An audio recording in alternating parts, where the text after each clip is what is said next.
Police report. Police report. Sa Police Report.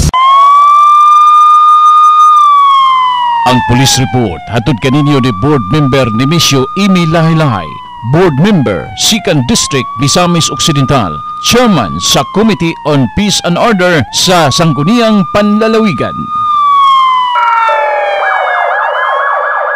Police report. Police report. Sa Police Report, anong detalye ni Johnny Tommy? Gikonsiderar sa Osamis PNP nga malinawon sa kinatibukan ang mga barangay sa Osamis nga nagselebrar sa kapistahan niadtong Mayo. Sa exclusive interview sa Malindang Newsline, ngadto kang Osamis PNP Officer in Charge Police Major Dennis Piñas Tano, dili palang dugay nga mga petty crime lang ang mga insidente nga nahitabo sa pipilalang ka barangay.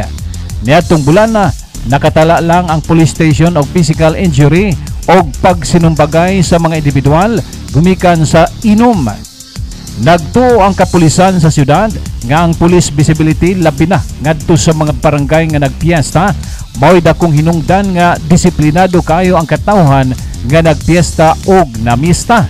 Apan gikasubo sa hepe nga diadtong bulana, sunod-sunod ang operasyon sa kapulisan ng syudad batok sa illegal nga droga.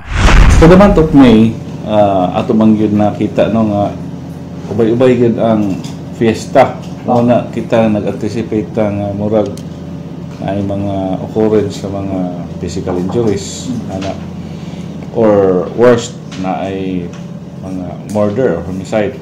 But kaluoy sa Ginoo, ang panghitabo yun na ay mga physical injuries. Pero barangay level. Mora slight physical injury. Sumbagay lang mora ato ang natala diri panahon sa bulan sa May sa fiesta kay ubay-ubay gid. Ato manggod na makita nga pag fiesta ang tao makainom, ang uban masubraan ra pod sa excitement. Muna nga tanan nga fiesta, we made it sure nga na ay presence sa police. Muna nga naningkamot yun may nagi police. Alang sa Police Report, Johnny Tommy reporting.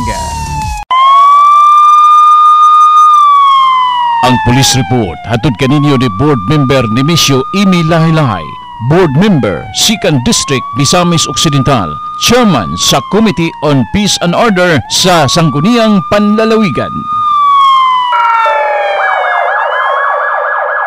One TV Patrol.